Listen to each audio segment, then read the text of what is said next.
In the bitter winter of 1892, deep within the windswept valleys of Willowbrook, Montana, where the snow fell like forgotten prayers and the silence stretched for miles, Thomas Mitchell stood at his cabin window watching the world disappear beneath a blanket of white. His breath fogged the glass as he pressed his weathered palm against the cold surface, feeling the vibration of the approaching storm in his bones. The wind howled through the pine trees with a voice that sounded almost human, almost desperate. And Tom knew with the certainty of a man who had lived through 17 Montana winters that this was going to be the kind of blizzard that killed things. He turned away from the window, his heavy boots echoing against the wooden floor of the cabin that had grown too quiet since Martha passed. Before we jump back in, tell us where you're tuning in from, and if this story touches you, make sure you're subscribed, because tomorrow I've saved something extra special for you. The fire crackled in the stone hearth, casting dancing shadows across walls lined with tools he rarely used anymore and photographs he rarely looked at. Tom was 34 years old, though the lines around his eyes and the gray threading through his dark hair made him appear older. 2 years of solitude had a way of aging a man faster than time itself. The storm outside was building into something fierce, something that would bury the valley for days. Tom moved through his evening routine with the mechanical precision of someone who had learned to survive alone. He checked the barn, ensured his horses had enough hay, secured the chicken coop, and stockpiled wood by the door. These were the motions of a man preparing to weather another storm in isolation, just as he had weathered every storm since the fever took Martha and left him with nothing but empty rooms and the echo of her laughter trapped in the rafters. But as he lit the oil lamp and settled into his chair with a cup of bitter coffee, Tom had no idea that this storm would bring more than snow and wind. He had no idea that by morning, his carefully constructed solitude would be shattered by voices calling through the white, and that the choice he would make in the next few hours would transform not just his life, but the very ground beneath his feet. The first sound came just after midnight, barely audible above the storm's fury. Tom's eyes snapped open from the restless sleep that had claimed him in his chair. He sat perfectly still, listening, wondering if the wind was playing tricks on him again. Then he heard it clearly, a voice carried on the wind, desperate and human and calling for help. Tom grabbed his coat and lantern, stepping out into a world transformed. The snow was falling so thick he could barely see 3 feet in front of him, and the wind cut through his clothes like ice-cold knives. He called out into the darkness, his voice swallowed by the storm, then waited. The answering cry came from somewhere near the tree line, weak but persistent. It took him 20 minutes to find them, struggling through snow that was already knee-deep, and getting deeper by the hour. When his lantern light finally fell upon the small group, huddled beneath a makeshift shelter of pine boughs, Tom's breath caught in his throat. A native man and woman, both young, pressed close together with 2 small children between them. Their clothes were soaked through, their lips blue with cold, and in the woman's eyes Tom saw the kind of fear that comes from knowing death is close. The man looked up at Tom with eyes that held both wariness and desperate hope. "Please," he sighed, his voice barely a whisper against the storm. "My children." Tom didn't hesitate. He'd lived too long with regret to add another to the collection. "Can you walk?"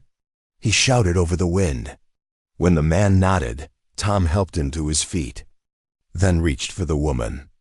She was lighter than Martha had been, but when he lifted her, he felt the same fierce protectiveness he'd once known, the same urgent need to shelter something precious from the world's cruelty.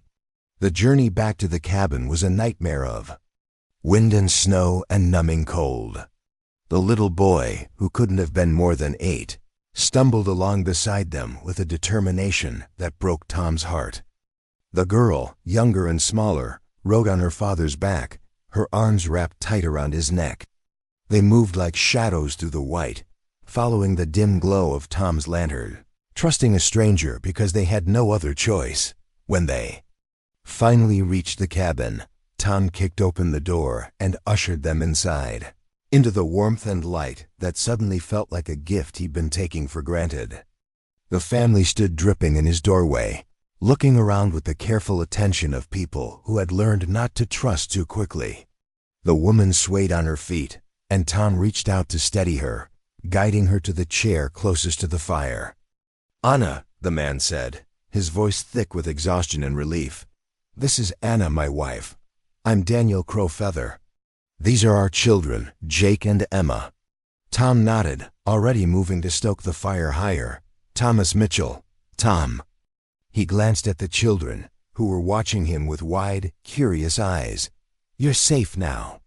But even as he said the words, Tom knew the storm outside was just beginning. The wind was howling like something alive and angry, and the snow was falling with the relentless intensity of nature unleashed. They would be trapped here together for days, maybe longer. Tom, who had spoken to no one but his horses for weeks at a time, who had grown accustomed to the luxury of silence and solitude, suddenly found his small cabin filled with voices and presence, and the complicated warmth of other human beings. Anna was shivering violently, her wet clothes clinging to her slight frame. Without thinking, Tom went to the trunk at the foot of his bed and pulled out one of Martha's dresses, something warm and dry that had been waiting in the darkness for 2 years. He handed it to her without explanation, then turned to Daniel. "There are more clothes in there," Tom said, gesturing toward the trunk. "For you and the boy. Something for the little one, too." As the family changed into dry clothes, Tom busied himself in the kitchen, heating soup and water for tea, trying not to think about how strange it felt to cook for more than one again. The sounds of other people in his space, children's whispered conversations and the rustle of fabric, filled corners of the cabin that had been silent for so long he'd forgotten they could hold anything but echoes. When they gathered around his small table to eat, the wind outside rattled the windows with increasing fury. Emma, the little girl, sat pressed close to her mother, her dark eyes enormous in her thin face. Jake, the boy, ate with the focused hunger of someone who wasn't sure when the next meal might come. Daniel and Anna spoke quietly to each other in their own language, occasionally glancing at Tom with expressions he couldn't quite read. "We were traveling to the winter camp," Daniel explained when Tom asked. "Following the old trail through the valley, the storm came faster than expected." Tom nodded, understanding the weight of miscalculation in this country, where weather could turn deadly without warning. "How long since you've eaten?" 2 days, Anna said softly, her voice carrying an accent that made the words sound almost musical. "Maybe 3. The admission hung in the air between them, a reminder of how close they had come to not making it at all. Tom got up and ladled more soup into their bowls, watching as Emma's eyes followed his movements with the careful attention of a child who had learned too young that kindness could disappear as quickly as it appeared. Outside, the storm continued to build. Tom had seen blizzards before, had weathered the legendary winter of '88, when the snow fell for 6 days straight and cattle froze standing up. But this felt different, more personal somehow, as if the weather itself was testing something fundamental about who he was and what he was willing to do for strangers. As the evening wore on, Tom found himself doing things he hadn't done in years. He told stories about the valley, about the time he'd seen a mountain lion drinking from the creek behind his cabin, about the summer Martha had convinced him to plant sunflowers that grew taller than the fence posts. The children listened with rapt attention, Jake asking questions about the animals that lived in these mountains, Emma falling asleep against her mother's shoulder with a small smile on her face. When it came time to sleep, Tom gave up his bed to Daniel and Anna, made a pallet near the fire for the children, and settled himself in the chair by the window. But sleep wouldn't come. He found himself listening to the quiet breathing of his unexpected guests, watching the snow pile against the glass, thinking about how quickly everything could change.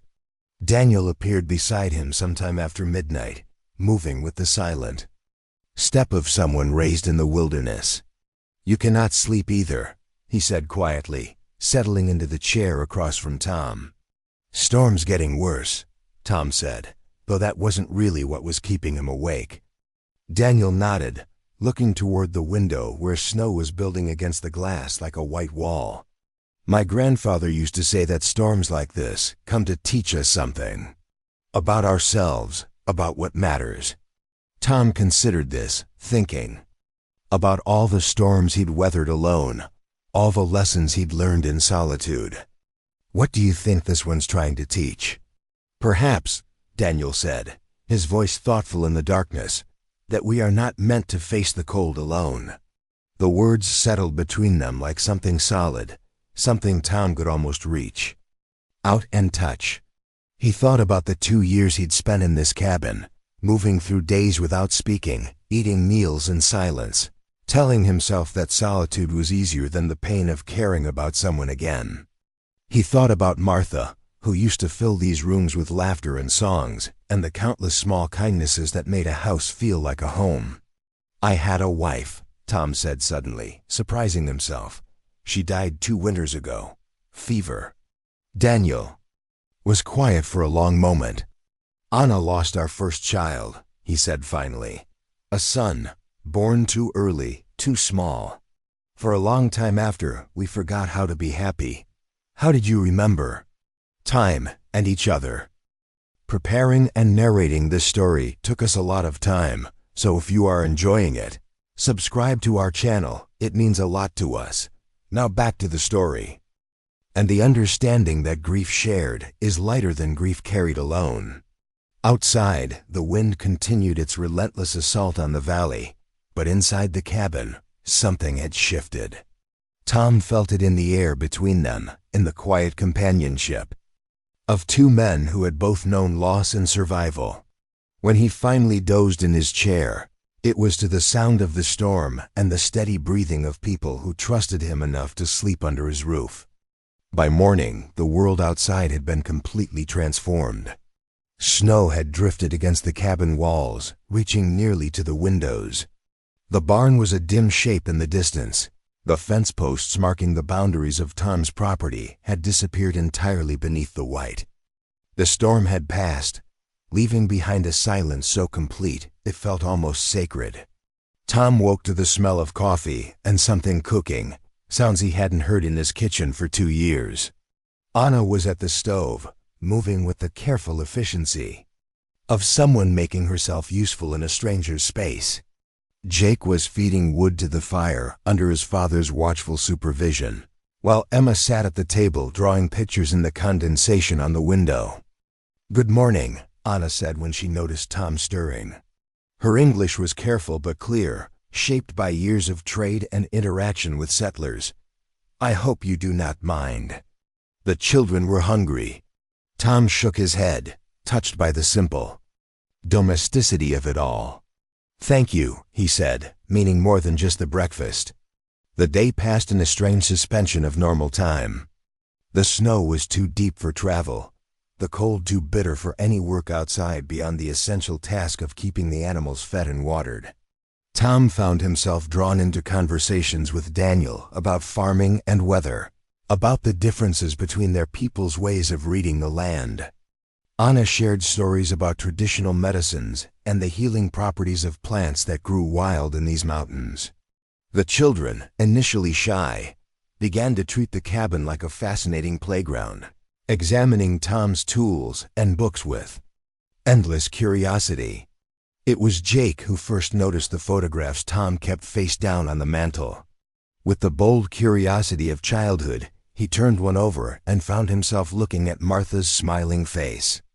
"Who is this lady?" Jake asked, holding up the photograph with innocent interest. Tom felt his chest tighten, the familiar ache that came whenever Martha's memory surfaced unexpectedly. But instead of the usual retreat into silence, he found himself looking at the picture with fresh eyes, seeing Martha's joy and vitality instead of just the absence she'd left behind. "That's Martha," Tom said, his voice steady.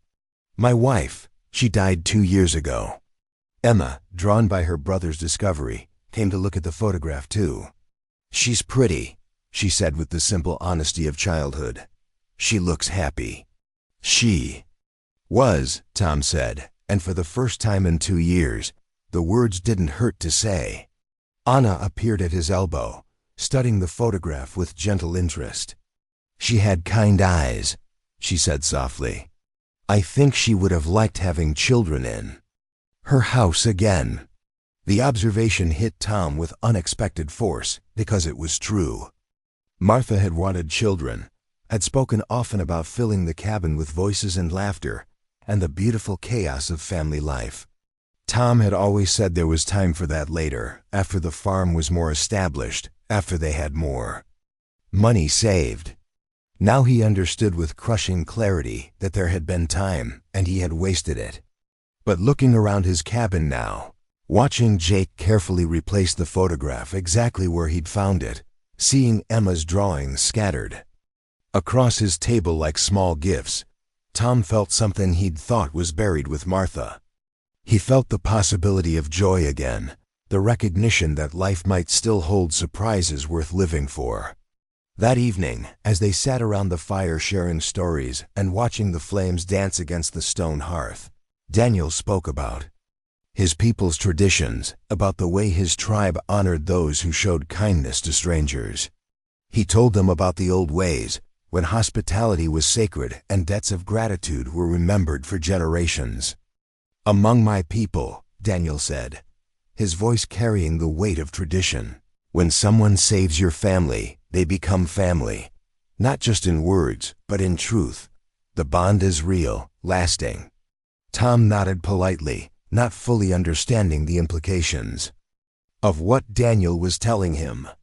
He was thinking about the practical concerns of tomorrow, about when the snow would melt enough for travel, about how quiet the cabin would feel when his unexpected guests departed. He had no way of knowing that Daniel's words were not just explanation but promise, not just cultural sharing but prophecy. The second night passed more easily than the first. Tom slept better, lulled by the presence of other people and the knowledge that he had done something good, something Martha would have been proud of.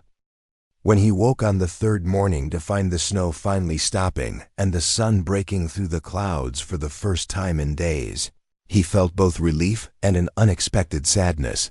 The family would leave soon. His cabin would return to its familiar silence, his days to their predictable rhythm of solitary work and quiet meals. Tom told himself this was what he wanted, what he had grown accustomed to. But as he watched Jake and Emma play in the snow outside his window, building a snowman with stones for eyes and a carrot Martha had grown last summer for a nose, he wondered if solitude was really the blessing he'd convinced himself it was. The morning of departure arrived with deceptive brightness, the sun reflecting off pristine snow in a way that made the entire valley sparkle like scattered diamonds. Tom stood in his doorway, watching Daniel check the depth of the snow with a long stick, testing whether the drifts had settled enough for safe passage.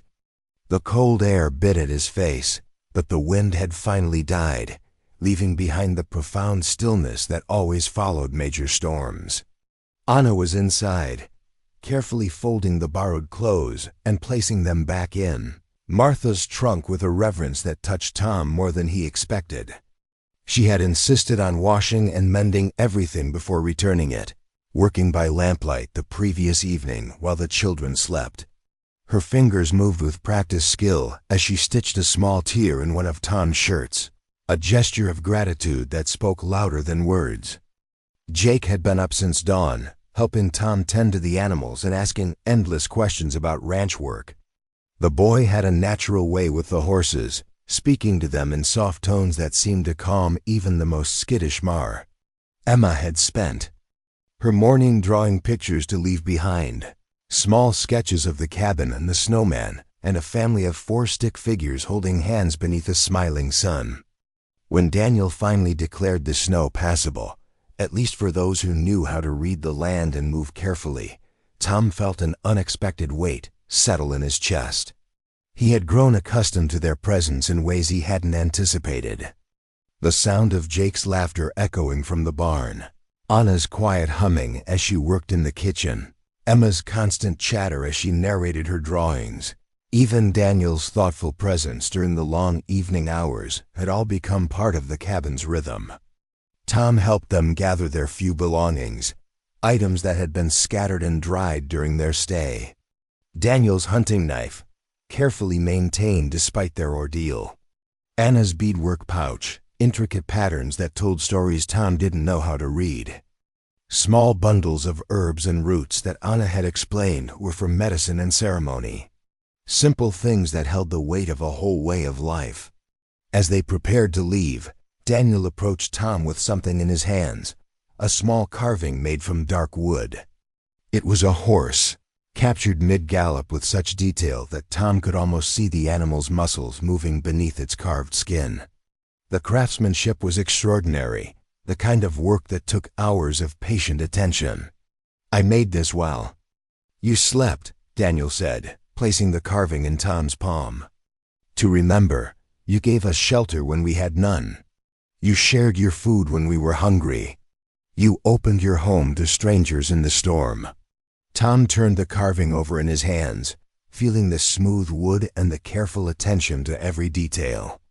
It was beautiful and practical, and somehow alive, just like the man who had made it. "I can't accept this," Tom said, though he didn't want to give it back. "I only did what anyone would do." Daniel shook his head, a small smile playing at the corners of his mouth. "Not anyone would do this. Many would turn strangers away in a storm. Many would see us as threat, not family." Anna approached then, carrying something wrapped in soft deerskin. When she unfolded it, Tom saw a pair of moccasins, perfectly sized. For his feet and decorated with intricate beadwork in blues and greens that reminded him of summer skies and deep forest shade. The leather was supple and warm, obviously crafted with exceptional skill. "For your kindness," Anna said simply. "And for sharing the memory of your wife. I think she would want you to have warm feet for the winter work." Tom was overwhelmed by the thoughtfulness of both gifts, by the time and care that had gone into creating them during the few days they had shared his cabin. He realized that while he had been thinking of their stay as simply waiting out a storm, they had been thinking of it as something much more significant. They had been honoring the hospitality with the kind of attention usually reserved for Emily. Emma tugged at Tom's coat, demanding his attention with the imperious manner of 5-year-olds everywhere. She held up her final drawing, a picture of the cabin with smoke curling from the chimney and 4 figures standing in front of it. Tom recognized himself in the tall figure wearing the hat Martha had given him, could see Daniel's careful posture and Anna's graceful stance and Jake's boyish energy captured in simple lines. "This is us being a family," Emma announced proudly. "For when you get lonely and forget." The words hit Tom like a physical blow, not because they hurt, but because they were so precisely uncomfortably true. He knelt down to Emma's level, studying her drawing with the seriousness it deserved. "I won't forget," he promised, and meant it. Jake approached more hesitantly, carrying something he'd been working on in secret. It was a wooden whistle, carved from a piece of firewood and polished smooth.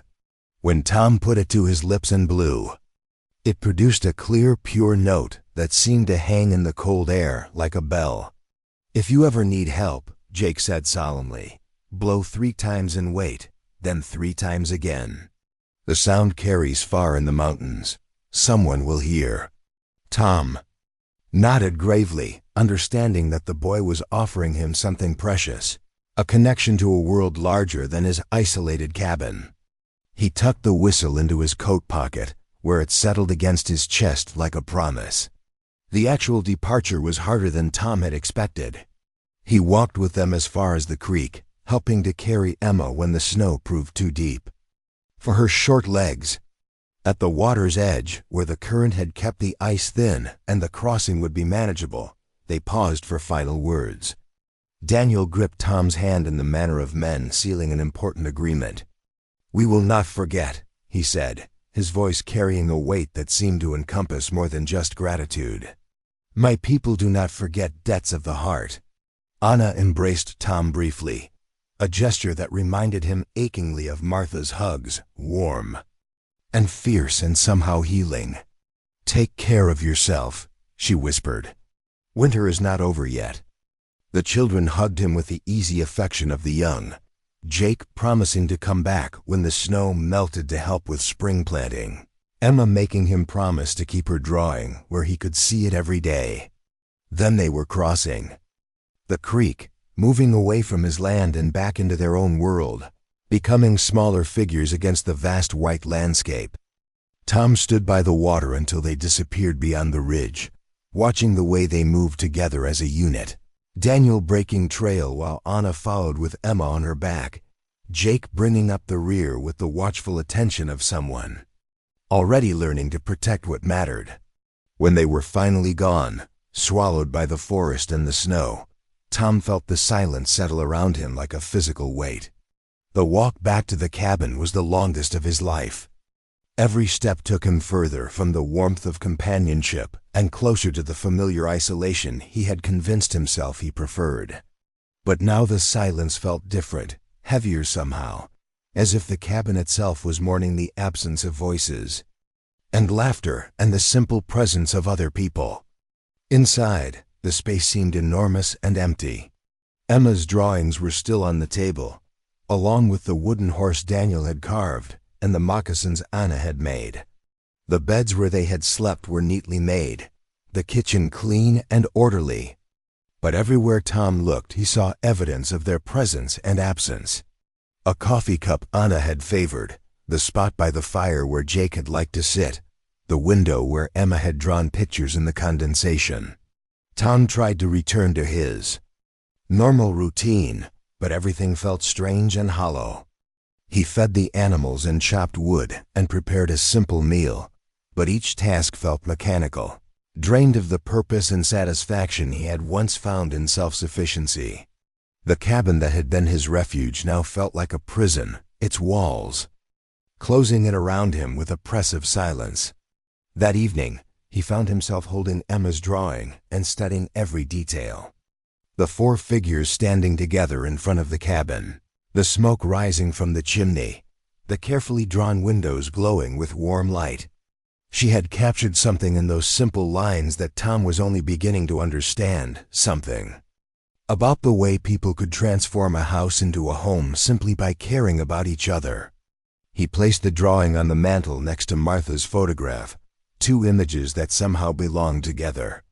Martha smiling in her wedding dress, full of joy and hope for the future they would build together, and Emma's family portrait, showing what that future might have looked like if fate had been kinder, if time had been more generous, if Tom had been wiser about what truly mattered. Over the following days, Tom found himself thinking constantly about his unexpected guests.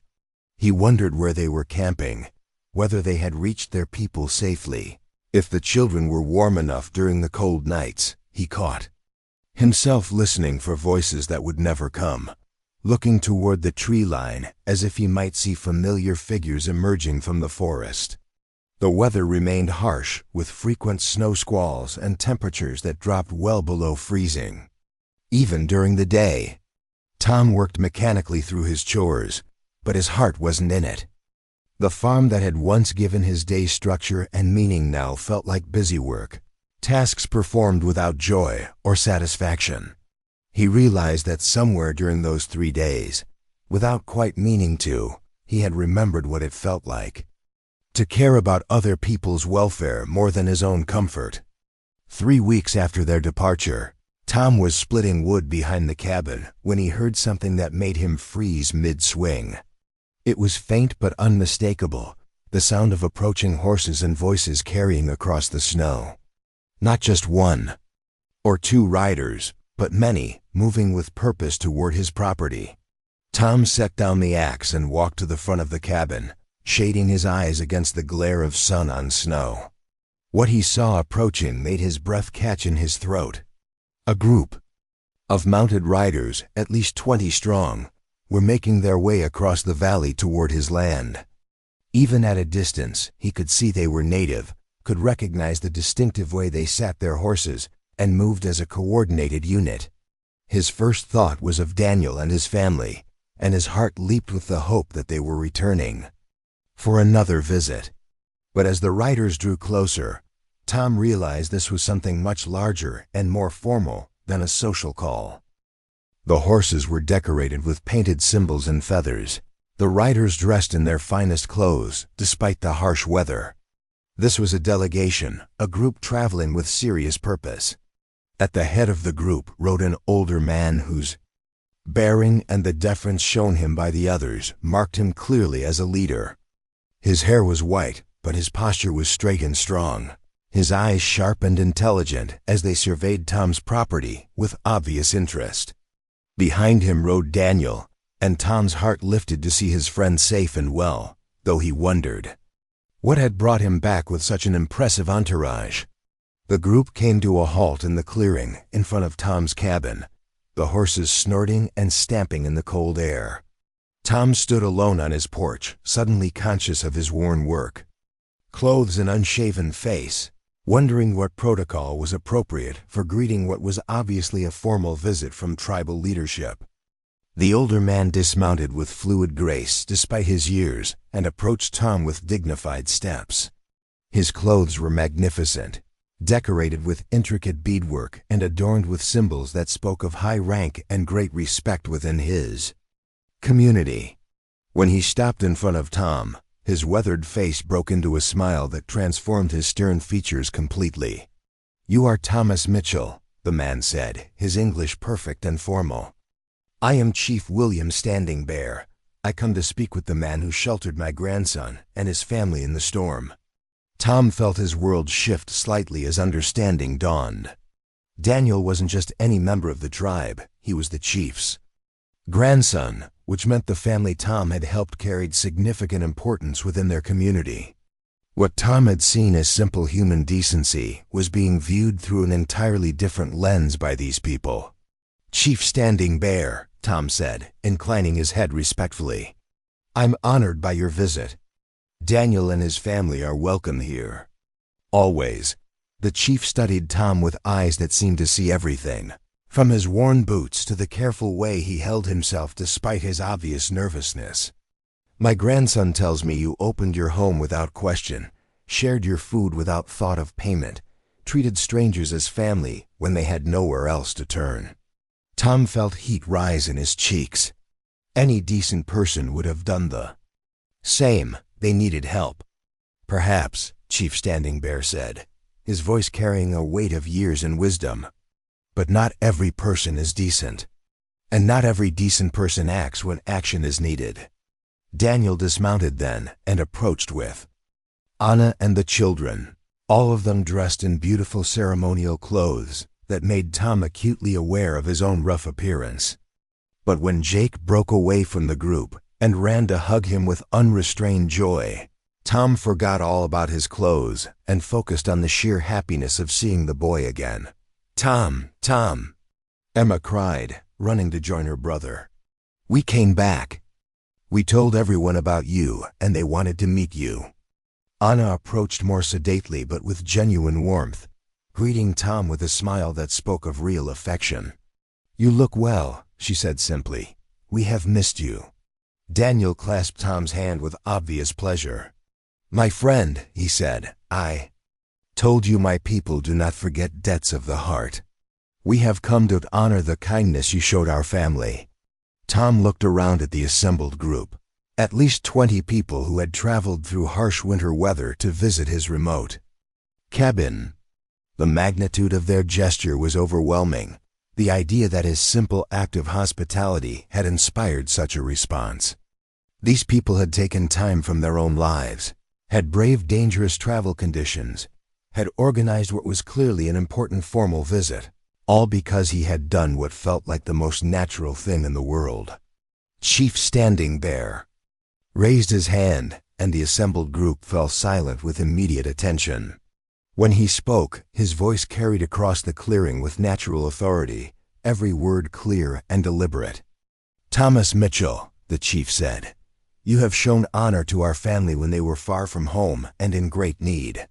You have given shelter and food and warmth without asking who we were or what we could give in return. You have proven yourself to be a man of good heart and generous spirit." Tom started to protest, to insist again that he had only done what was right, but the chief continued with a gesture that indicated he should listen rather than speak. "Among our people, such kindness creates bonds that cannot be broken. You have become family to us, not through blood, but through choice and action. And family does not stand alone when there is need."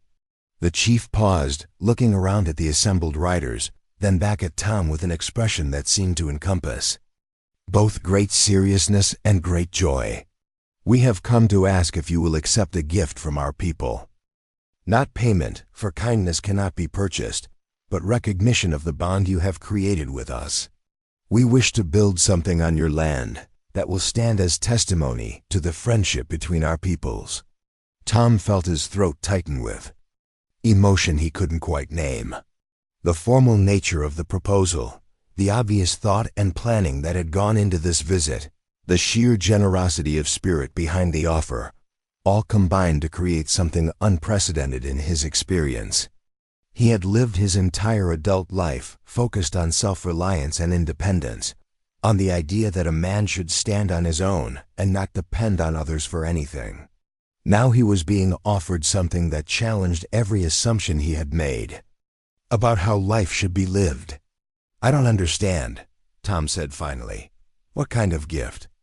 Chief Standing Bear smiled, and Tom caught a glimpse of where Daniel had inherited his own quiet sense of humor. "A lodge," the chief said. "A place worthy of a man who has shown himself worthy of respect. Our young men need a winter project, and our craftsmen have been eager to try new techniques they have learned from watching the white builders in town." Daniel stepped forward, his eyes bright with enthusiasm. "Not just any lodge, Tom. Something that combines the best of both our ways. Strong like your cabin, but larger and more beautiful. A place where you can welcome guests properly, where you can host gatherings that bring people together instead of keeping them apart."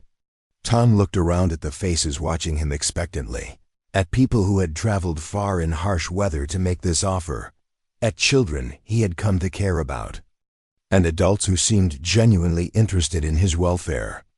The magnitude of what they were proposing began to sink in. Not just the physical structure they wanted to build, but the relationship they were offering, the invitation to become part of something larger than his own isolated existence. "Why?" Tom asked, the question coming from someplace deep and honest. "Why would you do this for me?" Chief Standing Bear considered the question with the seriousness it deserved. When he answered, his voice carried the authority of someone who had spent years learning what truly mattered in life. "Because kindness shared creates more kindness. Because loneliness is a sickness that spreads when left untreated.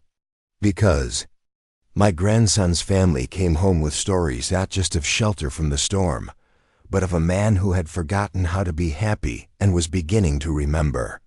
The words hit Tom with unexpected force, not because they hurt, but because they were so precisely true. He had been sick with loneliness, had been spreading that sickness through his isolation and withdrawal from human connection.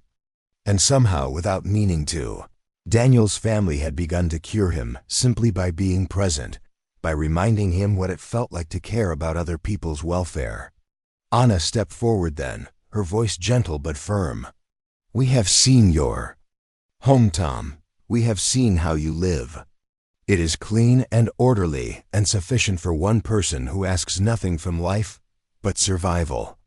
But we have also seen the photographs you keep hidden, the gardens your wife planted that you have let grow wild, the rooms that echo because they are too empty for the sound to find anything to hold on to."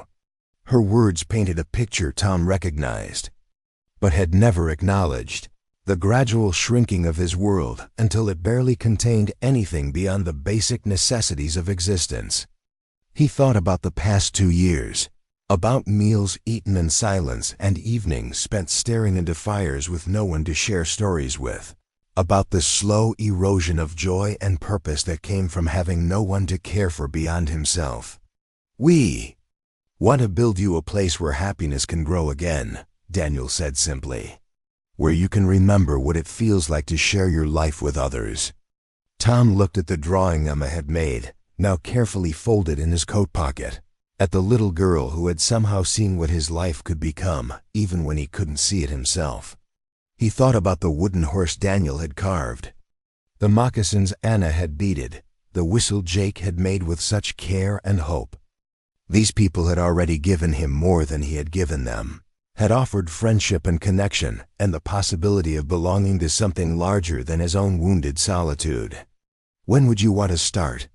Tom heard himself asking, and realized that somewhere in the conversation his resistance had melted away completely.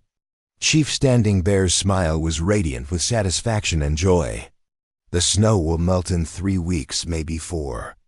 The ground will soften enough for building by the start of April. If you agree, we will return then with materials and workers and plans that will surprise you with their beauty." Tom nodded, feeling something fundamental shift inside his chest, like a door that had been locked for years suddenly swinging open to let in light and air and the sound of other people's voices. "I agree," he said, and meant it with every part of his being. The celebration that followed was unlike anything Tom had ever experienced. The riders dismounted, and suddenly his clearing was full of people unpacking bundles and building fires, and preparing what appeared to be an impromptu feast. Someone produced a drum, others brought out instruments Tom didn't recognize, and soon music was floating across the snow-covered valley like something alive and joyful.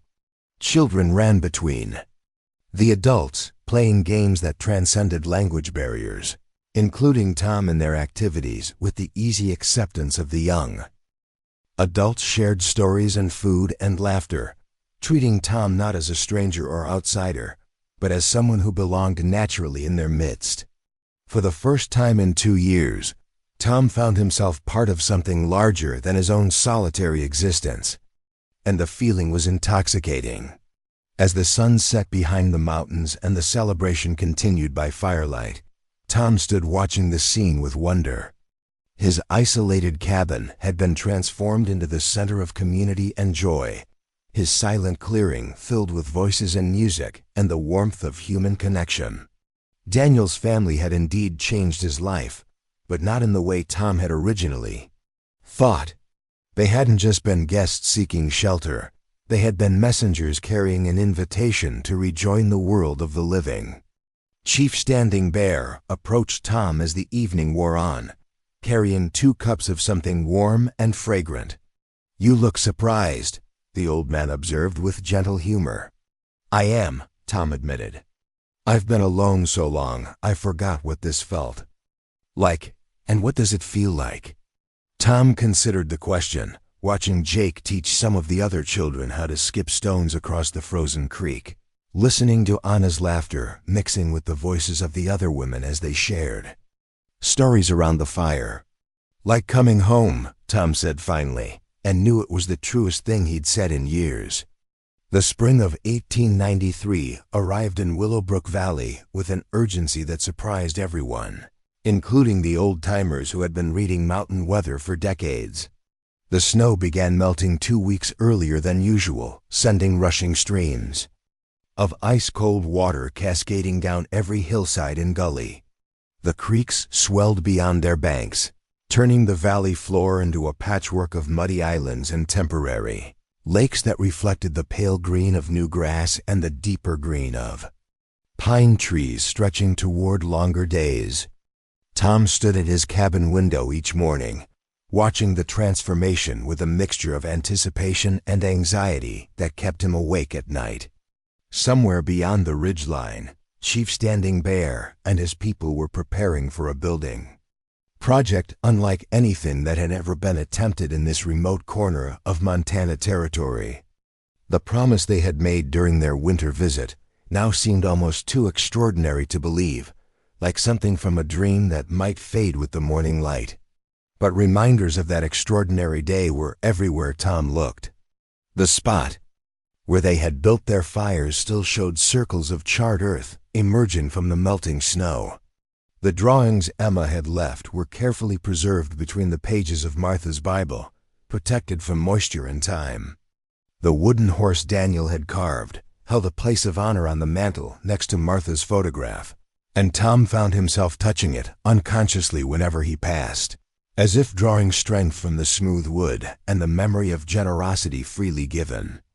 The moccasins Anna had made for him had proven to be the most practical and comfortable footwear he had ever owned, keeping his feet warm and dry through the harshest weather, while moving silently across snow and rocky ground. Every time he put them on, Tom was reminded of the care that had gone into their creation, the hours of work done by lamplight while her children slept, the generosity of someone giving their best effort to a relative stranger. Jake's whistle remained in Tom's coat pocket, and he had taken to carrying it with him whenever he ventured away from the cabin. Not because he expected to need rescue, but because the weight of it against his chest served as a tangible reminder that he was no longer completely alone in the world. There were people who cared about his welfare, who would come if he called, who had included him in their definition of family through choice rather than blood. As the days grew longer and the snow retreated toward the highest peaks, Tom found himself making preparations for visitors he hoped would come, but couldn't quite dare to expect. He repaired the roof where winter winds had loosened some shingles, reinforced the fence posts that frost heaves had shifted, and cleared brush from areas where large groups might need to camp or work. The activity gave his hands something to do while his mind wrestled with anticipation and doubt. Doc Henderson rode out from Cedar Falls one afternoon in early April, ostensibly to check on Tom's health, but really to satisfy curiosity about rumors that had been circulating through town all winter. The old physician had been serving the scattered homesteads and settlements in the valley for 20 years, and he had never heard of anything like the visit Tom described. Indians building a palace for a white farmer, Doc Henderson mused, shaking his head while accepting Tom's offer of coffee and a seat by the fire. If anyone else told me that story, I'd recommend they lay off the whiskey and get more sleep. Tom poured coffee into 2 mismatched cups, one of which had been Martha's favorite, decorated with tiny painted flowers that were now faded but still visible. I wouldn't believe it myself if I hadn't been there, Tom admitted. But it happened. They were here, all of them. Chief Standing Bear himself. Doc Henderson studied Tom's face with the practiced eye of someone who had spent decades learning to read truth in human expressions. "You look different," he said finally. "Better somehow. Like you've been sleeping through the night again." The observation was accurate in ways Tom hadn't fully recognized himself. The grinding exhaustion that had plagued him for 2 years, the bone-deep weariness that came from carrying grief and loneliness without relief, had begun to lift sometime during the past few months. He was sleeping better, eating with actual appetite instead of mere necessity, and finding small pleasures in daily tasks that had become mere drudgery during the darkest period of his morning. "Maybe I have," Tom said, settling into the chair across from the doctor. "Having people to care about again, even when they're not here, makes everything feel different somehow." Doc Henderson nodded with understanding born of his own experience. Treating people whose ailments had more to do with isolation and despair than with any physical illness. "Loneliness is harder on the body than most folks realize," he said. "Seen plenty of people waste away from it, just as surely as from any fever." They sat in comfortable silence for a while, listening to the sound of water dripping from the eaves as the last of the snow melted from the cabin roof. Outside, the world was awakening with the urgency of spring in mountain country, where the growing season was short and every warm day was precious. Tom could see the first green shoots of Martha's daffodils pushing through the soggy earth near the porch, survivors from bulbs she had planted the autumn before she died.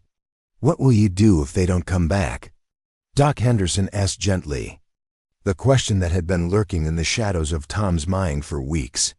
Tom considered the question seriously, recognizing the wisdom of preparing emotionally for disappointment, even while hoping for joy. "I'll be grateful for what they already gave me," he said finally. "They reminded me that I'm still alive, that there's still room in my life for caring about other people's happiness. Even if they never come back, that's worth more than any building they could construct." The doctor nodded approvingly, recognizing the emotional maturity that had replaced the desperate isolation of Tom's darkest period. "But you think they will come back?" "I think they will," Tom said, and realized he genuinely believed it. "Not because they owe me anything, but because they're the kind of people who keep their promises." Doc Henderson finished his coffee and prepared to continue his rounds to other homesteads scattered throughout the valley. As he mounted his horse, he turned back to Tom with the expression of professional concern mixed with genuine affection. "When they do come," he said, "and I'm betting they will, you make sure to send word to town. There are folks who'd like to see this palace they're planning to build. Might be good for relations between their people and ours if we show some interest and respect for their work." The suggestion planted a seed in Tom's mind that grew throughout the following days. The idea of his isolated homestead becoming a bridge between two communities, a place where understanding could grow through shared appreciation of craftsmanship and hospitality, appealed to something deep in his nature that had been dormant since Martha's death. She had always been the one who maintained connections with neighbors and townspeople, who remembered birthdays and offered help during difficult times. Perhaps this building project could serve a similar function, creating bonds between people who might otherwise remain strangers. The first definitive sign that Chief Standing Bear's promise was more than wishful thinking came on a morning in late April when Tom spotted smoke signals rising from the distant hills. 3 distinct columns of white smoke against the blue sky, spaced precisely and maintained long enough to ensure they would be seen from a considerable distance. Tom didn't know the specific meaning of the signals, but their deliberate nature and timing suggested organized movement of a large group. 2 days later, while Tom was splitting kindling behind the cabin, he heard a sound that made his heart race with anticipation. Voices singing in harmony, carrying across the still morning air with words he couldn't understand, but a melody that spoke of celebration and purpose. He set down his axe and walked to the front of his property, shading his eyes against the morning sun as he searched the tree line for movement. What emerged from the forest exceeded every expectation Tom had allowed himself to form. A procession of people and pack animals, at least 50 strong, moving with the organized precision of a military expedition, but the joyful energy of a festival parade. There were men and women, children and elders, horses loaded with tools and materials, dogs trotting alongside their human companions with the happy alertness of animals who knew they were part of something important. At the head of the procession rode Chief Standing Bear, magnificent in ceremonial dress that caught and reflected the morning light with every movement.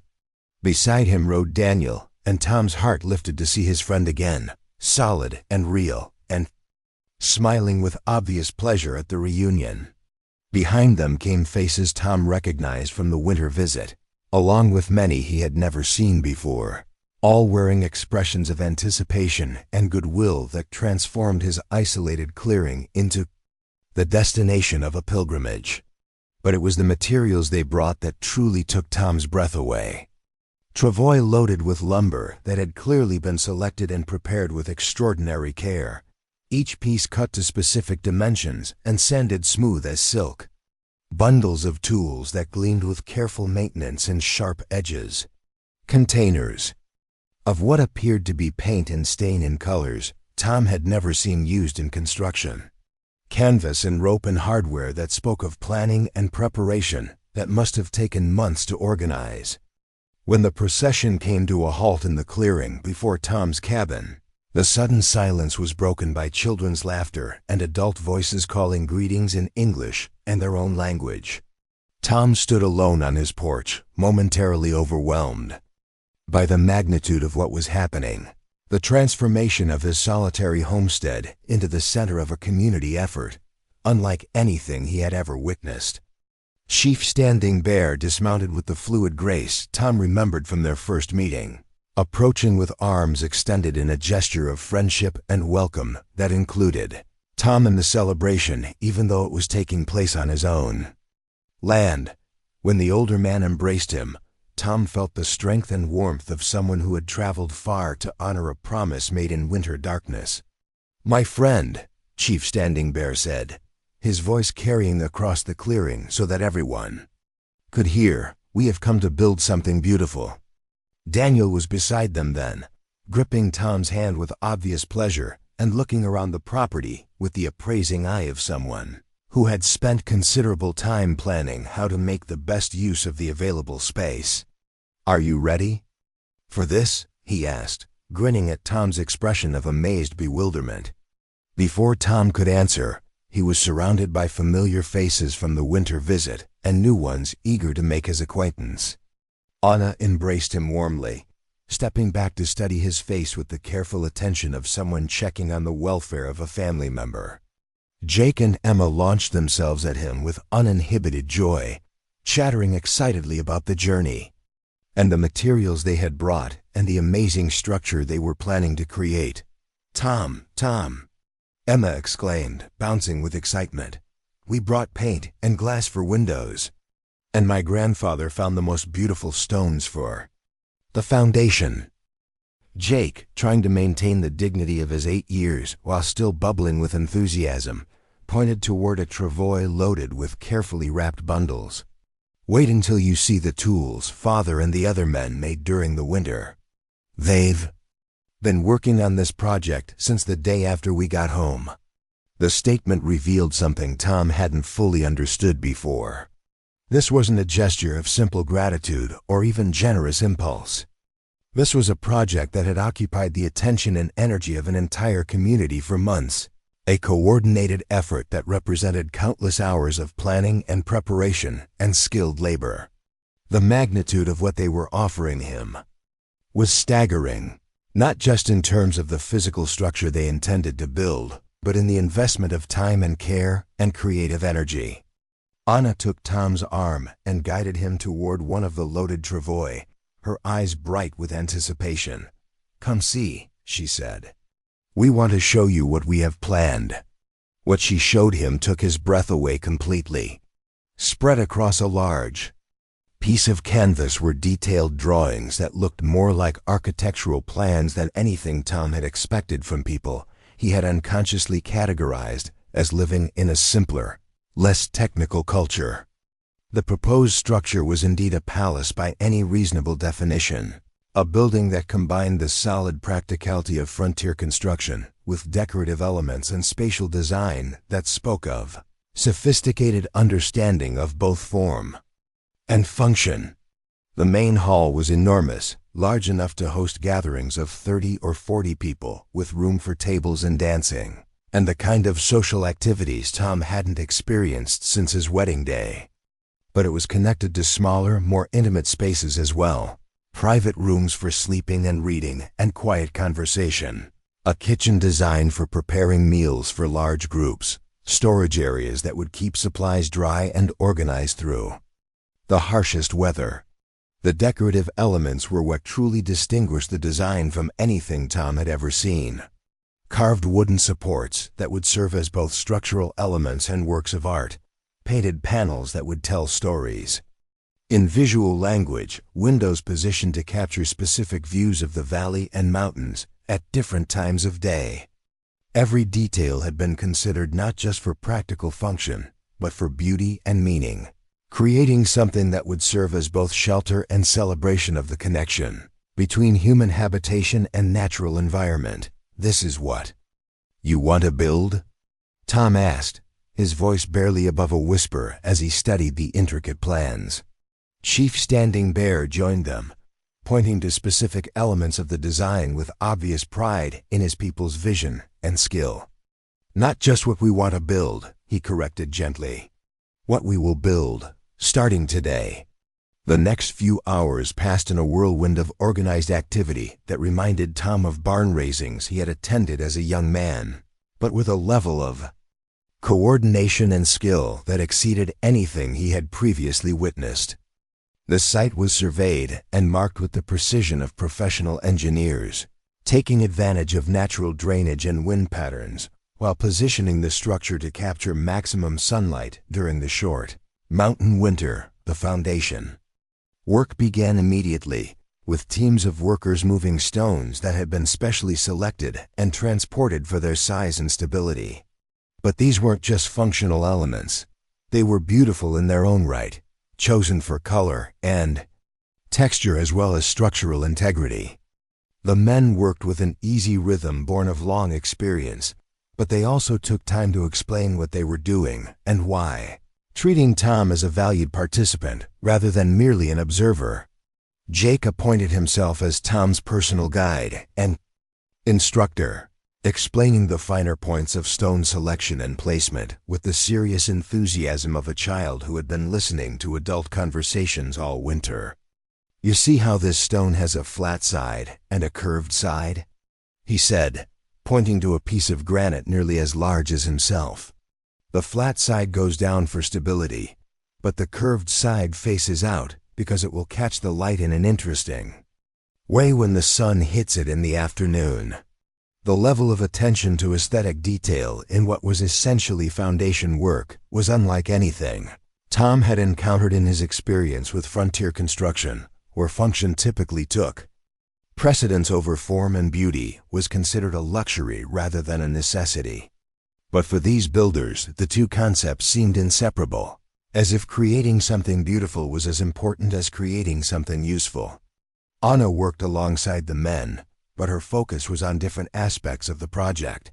She was preparing the decorative elements that would be incorporated into the structure as it rose, mixing paints with ingredients Tom didn't recognize to create colors that seemed to glow with inner light. When he asked about her techniques, she smiled and invited him to help, teaching him about the properties of different clays and plant materials and how they could be combined to create specific effects. "Beauty is not decoration," Anna explained, as they worked together grinding pigments on a flat stone. "Beauty is truth made visible.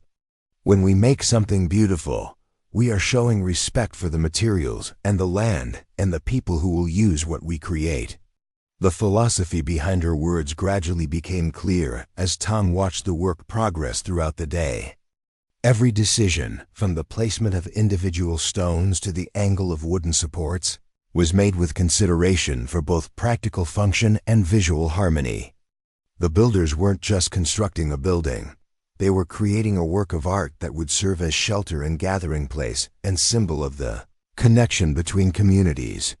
By evening, the foundation was complete and the framework for the first level was taking shape. What had been an empty clearing that morning now held the skeleton of something extraordinary, a structure that already dwarfed Tom's modest cabin while somehow complementing rather than overwhelming the natural landscape around it. The workers had brought their own supplies for camping, but they invited Tom to join them around their fires for the evening meal and the conversations that followed. Sitting among them as they shared food and stories and plans for the next day's work, Tom felt himself becoming part of something larger than he had ever experienced, a community effort that transcended the usual boundaries of family and tribe and individual interest. Chief Standing Bear found Tom after the meal, when the fires had burned down to glowing coals and most of the workers were preparing for sleep. The old man's face was thoughtful in the dim light, his expression serious but not troubled. "You are wondering why we do this," Chief Standing Bear said, not a question but a statement of understanding. Tom nodded, grateful for the opportunity to voice the amazement and confusion that had been building throughout the day. "It's more than gratitude," he said. "More than payment for one night's shelter. This is something else entirely." Chief Standing Bear was quiet for a long moment, looking up at the stars that shone with crystal clarity in the thin mountain air. When he spoke, his voice carried the weight of wisdom earned through years of leading people through both prosperity and hardship.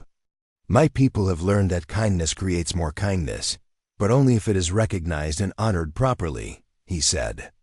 You showed us that kindness still exists between our peoples, that it is possible for strangers to care for each other without fear or suspicion. That knowledge is worth more than any building we could construct. Tom felt the truth of the words, settling into his understanding like pieces of a puzzle finally finding their proper places. This wasn't really about him or even about the debt they felt they owed him. This was about creating a symbol, a physical manifestation of the possibility for understanding and cooperation between people who had every historical reason to distrust each other. But there is more, Chief Standing Bear continued. We have also learned that you are a man who has forgotten how to accept gifts, how to allow others to care for his welfare. This building will teach you that lesson, whether you wish to learn it or not. The words stung with their accuracy, forcing Tom to confront the isolation he had chosen and maintained, even when better options were available. He had been so focused on proving his self-sufficiency that he had forgotten the simple pleasure of being cared for by others, the satisfaction that came from being part of a community effort larger than individual survival. Will you let us teach you? Chief Standing Bear asked gently. Tom looked around at the sleeping camp, at people who had traveled far and worked hard for the sake of building something beautiful on his land, for his benefit, because they believed his small act of kindness deserved recognition and honor. The magnitude of their generosity was overwhelming, but so was the invitation it represented, the chance to become part of something larger and more meaningful than his isolated existence. Yes, Tom said, and felt something fundamental shift inside his chest, like a door he had kept locked finally opening to let in light and air and the sound of other people's voices. Chief Standing Bear smiled, an expression of deep satisfaction and joy that transformed his weathered features. Good, he said simply. Tomorrow you will see what we can accomplish when we work together. As Tom made his way back to his cabin, through the quiet camp, stepping carefully among sleeping figures and glowing coals, he realized that the building project was already changing him in ways he hadn't anticipated. The isolation and self-protective solitude that had defined his life for 2 years were cracking like ice in spring, allowing warmth and connection to seep through in ways that were both terrifying and wonderful. Inside his cabin, he lit a lamp and studied Emma's drawing one more time, looking at the 4 stick figures standing together beneath a smiling sun. Tomorrow, when the work resumed, he would no longer be an observer watching others build something for him. He would be a participant, a member of a community effort, a person whose labor and ideas and presence mattered to the success of the whole enterprise. For the first time in 2 years, Tom fell asleep looking forward to the morning. Dawn came to the worksite with the sound of axes biting into wood and voices calling cheerful greetings across the clearing. Tom woke to unfamiliar sounds of industry and purpose that made his blood quicken with anticipation. For the first time in years, he dressed quickly and stepped outside to find his property transformed into something resembling a frontier town on market day, bustling with organized activity and purposeful energy. The workers had risen before sunrise, and already the skeletal framework was taking on substance and form.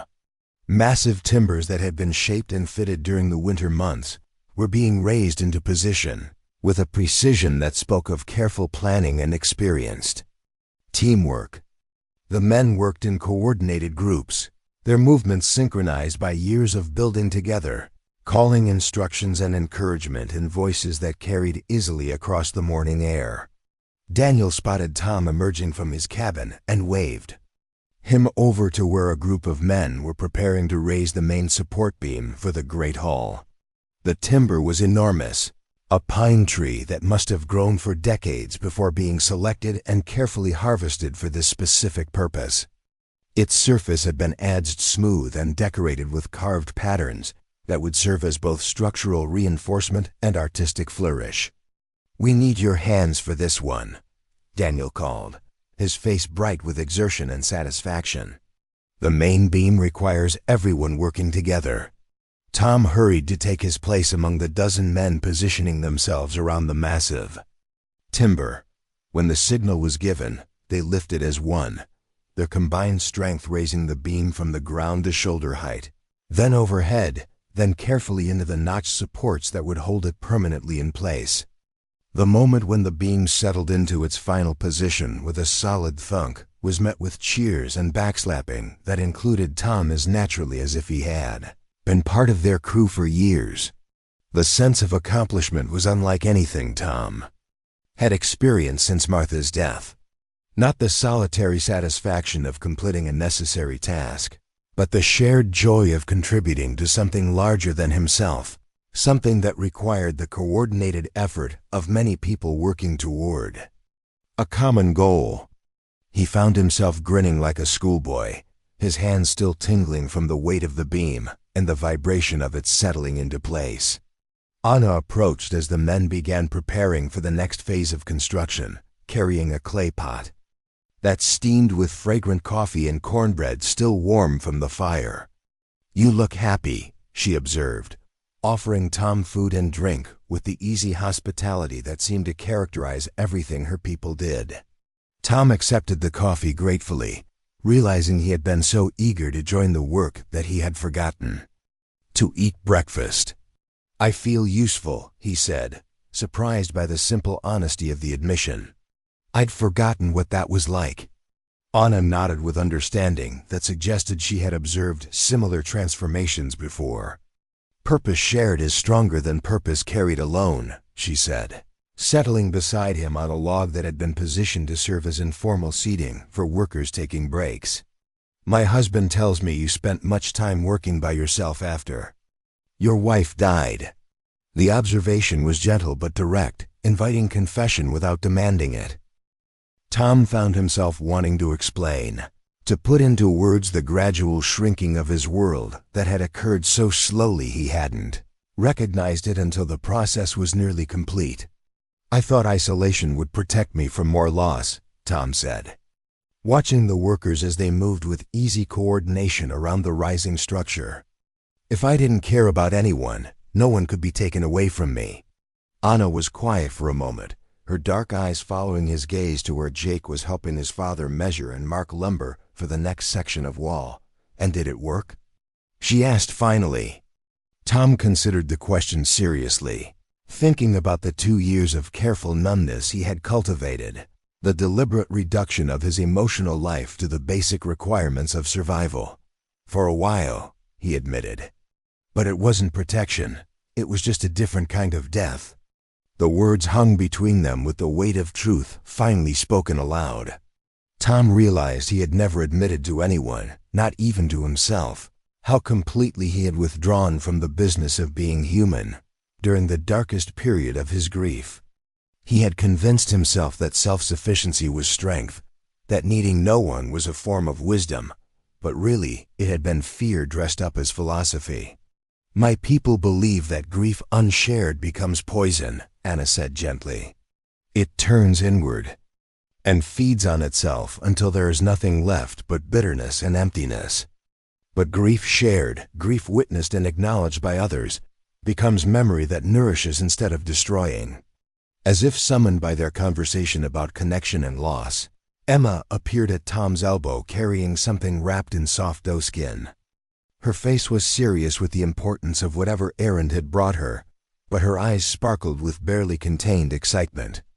"Grandfather says you should have this now," Emma announced, unwrapping her bundle to reveal a tool unlike anything Tom had ever seen. It was clearly a hammer, but carved from some dark hardwood and decorated with symbols that seemed to tell a story in visual language.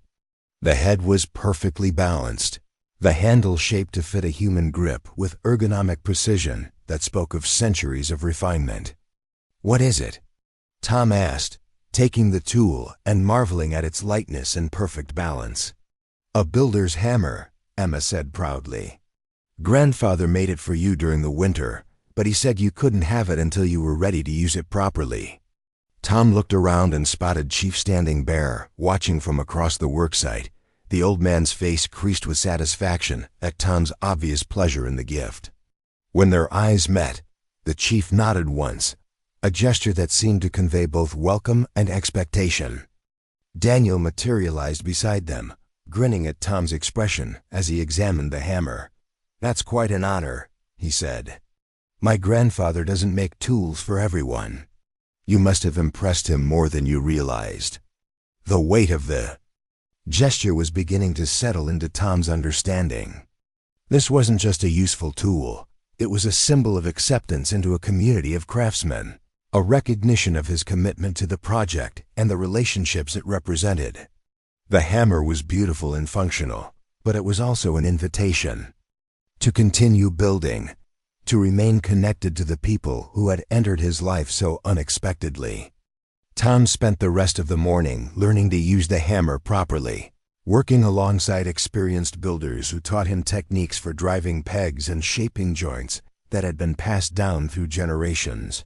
The tool felt natural in his hands, as if it had been made specifically for his grip and strength, which in fact it had been.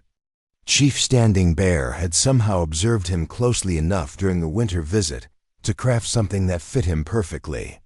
The construction progressed with remarkable speed, but Tom gradually understood that the pace was possible only because of the extensive preparation that had preceded the actual building.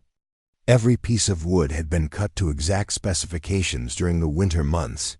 Every joint had been planned and tested. Every decorative element had been carved and finished in advance. What looked like rapid construction was actually the assembly of components that had been months in the making. By midday, the walls of the great hall were taking shape, rising from the stone foundation with a grace and strength that made Tom's modest cabin look like a child's playhouse by comparison. But the new structure didn't diminish his existing home. Instead, it seemed to complete it, creating a compound that would serve different functions while maintaining visual harmony with the natural landscape. The most remarkable aspect of the construction was the way decorative elements were integrated into structural components, creating beauty that was inseparable from function. The support posts were carved with spiraling patterns that actually strengthened the wood by following its natural grain, while the decorative panels between them told stories that Tom was gradually learning to read with Anna's patient instruction. "This panel shows the meeting of waters," Anna explained, pointing to a section where carved lines seemed to flow and merge in patterns that suggested streams coming together. "It represents the joining of different peoples for common purpose." The next panel showed figures working together to raise a large structure, their poses capturing the coordinated effort required for community building. The final panel in the sequence depicted celebration, with dancing figures arranged around a fire beneath stars that had been inlaid with small pieces of shell that caught and reflected light like tiny moons. "The whole wall tells the story of what we are doing here," Anna continued. "From first meeting to shared work to celebration of what we can accomplish together." Tom studied the panels with growing amazement, realizing that his own story was being incorporated into a visual narrative that would remain part of the building long after the current participants were gone. The idea that his simple act of hospitality would be preserved in artistic form, that future generations would see carved representations of the events that had brought these people together, was both humbling and inspiring. The afternoon brought new challenges as the workers began installing the specially designed windows that would fill the great hall with carefully controlled light. The glass had been made by craftsmen in the territorial capital and transported with extraordinary care across hundreds of miles of rough country. Each pane was slightly different, tinted with subtle colors that would create rainbow effects when the sun hit them at specific angles. Tom found himself working with a master glazier who had traveled from the tribal lands specifically for this project, an elderly man whose hands moved with the precision of someone who had spent decades learning to work with the most fragile of building materials. The installation required patience and delicacy that tested everyone involved. but the results were magical. When the first bank of windows was complete and the afternoon sun streamed through them for the first time, the interior of the building was transformed into something that belonged more in a cathedral than in a frontier homestead. Colors danced across the wooden walls and floor, creating patterns that shifted and changed with the movement of the sun. The effect was so beautiful that work stopped temporarily while everyone gathered to appreciate what they had created. Jake and Emma ran back and forth through the colored light, laughing with delight as the moving patterns painted their faces and clothes with blues and greens and golds. Other children joined them, turning the solemn worksite into a playground filled with joy and wonder.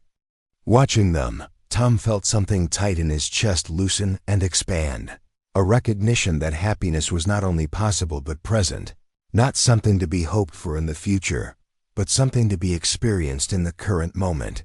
Chief Standing Bear approached Tom as the impromptu celebration continued around them, his weathered face reflecting the colored light from the windows in ways that made him look younger and more playful than his dignified bearing usually suggested. "You see what happens when people work together towards something beautiful," the chief said, gesturing toward the laughing children and the adults who watched them with indulgent smiles. "Joy multiplies when it is shared."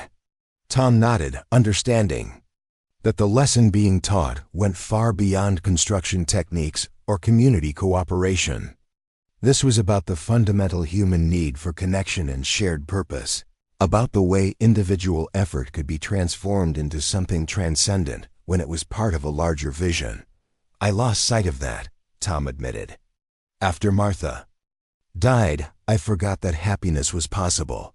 I convinced myself that contentment was enough, that asking for more was greedy or unrealistic." Chief Standing Bear considered this with the thoughtfulness that characterized all his responses to serious topics. "Grief teaches us many things," he said finally. "Some of those lessons are useful, but others are simply the mind's attempt to protect itself from further pain. The trick is learning which lessons to keep and which ones to release when they no longer serve us." The wisdom in the words resonated with Tom's growing understanding of his own healing process. The isolation he had chosen after Martha's death had served a purpose for a time, allowing him to survive the initial shock of loss without completely falling apart. But continuing that isolation beyond its useful period had become a prison rather than a protection, a way of avoiding life rather than learning to live with loss. As the day wore on and the building continued to take shape with remarkable speed, Tom found himself thinking less about what he had lost and more about what he was gaining. Not replacement for Martha, because she could never be replaced, but expansion of his capacity for connection and care. The people working around him were teaching him that love was not a finite resource that could be depleted, but rather something that grew stronger when shared with more people. The evening meal was prepared communally, with everyone contributing ingredients or labor to create a feast that served the entire work crew. Tom contributed vegetables from Martha's garden, plants that had survived neglect and emerged stronger with the spring growth. Seeing his produce combined with food brought by others, transformed into dishes that served the whole community, felt like a perfect metaphor for what was happening to his life. Anna worked beside him as they prepared vegetables for the large cooking pots, her movements efficient and graceful as she transformed raw ingredients into components of something larger and more nourishing than any individual element could provide alone. "You cook like someone who has fed many people," Tom observed, impressed by her ability to estimate quantities and timing for such a large group. Anna smiled, an expression that held both pride and sadness. "I learned from my grandmother, who fed everyone who came to her lodge. She used to say that cooking for others was a form of prayer, a way of showing gratitude for abundance and asking for blessing on those who shared the meal." The concept appealed to Tom, who had been eating solitary meals for so long that he had forgotten the almost sacred nature of sharing food with others. Tonight, as he watched the fruits of their combined labor being distributed among people who who had worked hard together toward a common goal. He understood what Anna's grandmother had meant about cooking as prayer. The conversation around the fires after the meal was different from the night before, less formal and more intimate as the workers began to relax into the rhythm of the project and include Tom more naturally in their discussions. He found himself sharing stories about the valley's history, about the wildlife that lived in the surrounding mountains, about the challenges and rewards of farming in such an isolated location. In return, he heard stories about the tribal lands, about traditions and customs that stretched back generations, about the careful balance required to live in harmony with the natural world rather than in opposition to it. The exchange felt like more than simple conversation. It was a sharing of knowledge and perspective that enriched everyone involved. Daniel appeared at Tom's elbow as the evening wound down, carrying 2 cups of something that smelled of herbs. "And honey, my wife wanted you to try this," he said, offering one of the cups. "It's a tea she makes for people who have trouble sleeping." Tom accepted the drink gratefully, realizing that despite his physical exhaustion from the day's work, his mind was still racing with excitement and anticipation for the following day's progress. The tea was warm and soothing, with a complex flavor that seemed to calm his nervous system while warming him from the inside. "She thinks I need help sleeping?" Tom asked, not offended, but curious about Anna's assessment of his current state. Daniel grinned, settling beside Tom on the log that had become their informal gathering place. "She thinks you need help accepting that good things can happen to you," he said. "The tea is for sleeping, but really it's for learning to trust that tomorrow will bring more joy instead of more loss." The observation was so accurate that Tom felt momentarily breathless, as if Daniel had reached inside his chest and touched something he hadn't known was visible to others. For 2 years he had gone to sleep expecting nothing from the following day except the necessity of survival, had trained himself to anticipate disappointment rather than hope for improvement. "How did she know that?" Tom asked, genuinely curious about Anna's ability to read emotional states with such precision. "She recognizes the signs because she lived through the same thing after we lost our first child," Daniel said quietly. "The way you hold yourself, always ready for bad news. The way you hesitate before accepting good things, as if you don't quite believe they're real. The way you watch happiness from a distance instead of letting yourself participate fully." Tom sipped the tea and considered Daniel's words, recognizing the truth in them even though the accuracy was uncomfortable. He had been living like someone expecting disaster, protecting himself from disappointment by refusing to invest fully in hope or joy. How did she learn to trust good things again? Tom asked. Daniel was quiet for a moment, looking into the fire with the expression of someone remembering both pain and healing. "Time helped," he said finally. "But mostly it was learning that avoiding pain doesn't prevent it. It just makes you miss the good things that come between the painful ones. And there are always good things if you let yourself see them." As Tom prepared for sleep that night, the sounds of the work camp settling into quiet around him, he realized something fundamental had shifted in his expectations for the future. For the first time in 2 years, he was looking forward to tomorrow. Not just as something to be endured, but as something to be enjoyed. The building project would continue, new sections of the structure would take shape, and he would be part of it all, a valued contributor to something beautiful and meaningful. The tea Anna had prepared was working its gentle magic, relaxing his muscles and calming his thoughts, but more than that, it was helping him accept the possibility that good things could indeed happen to him, that joy was not something he had to earn through suffering, but something he could choose to embrace when it appeared.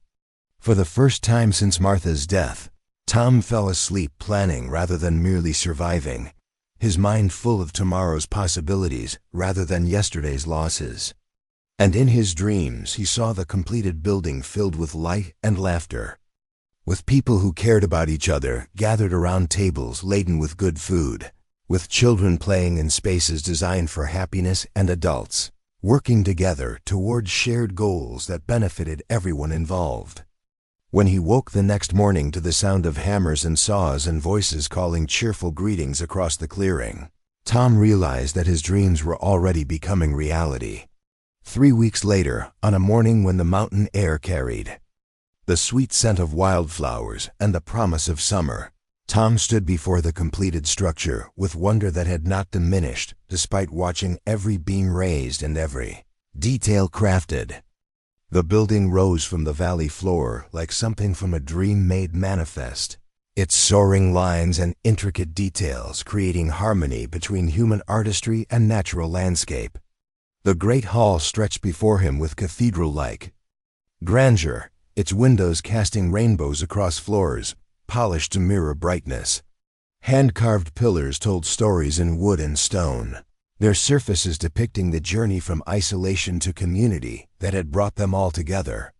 Every corner revealed new artistry, from painted ceiling beams that seemed to dance in the changing light to carved doorways that framed views of the mountains beyond. Chief Standing Bear approached across the polished floor, his ceremonial robes rustling softly in the silence. Behind him walked the tribal elders, their faces solemn with the gravity of ceremony about to unfold. In the chief's hands was a carved staff topped with eagle feathers and beadwork that caught the morning light like captured stars. Thomas Mitchell, the chief's voice resonated through the hall, formal but warm. You opened your door to strangers in darkness. Today we open this door to you in light. The dedication ceremony that followed was unlike anything Tom had witnessed. Prayers were offered in languages both familiar and foreign, blessings spoken over threshold and hearth that seemed to settle into the very wood and stone. Sage smoke drifted through the great hall, carrying wishes for prosperity and peace to every corner of the magnificent space. When Daniel placed a key in Tom's palm, carved from the same dark wood as the ceremonial hammer, the gesture felt weightier than simple ownership. This was acceptance into a family stretched across cultural boundaries, recognition that home could be created through choice rather than blood. Anna stepped forward carrying a bundle wrapped in soft leather. Inside was a quilt unlike any Tom had ever seen, its patterns telling the story of their meeting and friendship in stitches of silver and blue. For the master bedroom, she said simply. So you will always remember that you are never truly alone. Emma broke from the formal group with irrepressible energy, running to Tom with a final drawing clutched in her small hands. This picture showed the completed building surrounded by people of all ages, their faces turned toward each other in conversation and laughter. At the center stood a tall figure Tom recognized as himself, no longer isolated but surrounded by community. This is your real home now, Emma announced with the certainty of childhood, where everyone belongs. As the ceremony concluded and people began exploring the various rooms and chambers, Tom found himself drawn to the wide porch that overlooked the valley. From here, he could see his original cabin, still solid and practical, but now part of something larger. The two structures complemented each other perfectly, old and new united in purposeful harmony. Jake appeared beside him, no longer the frightened child from the blizzard, but a confident boy who moved through the world with quiet assurance. Are you happy?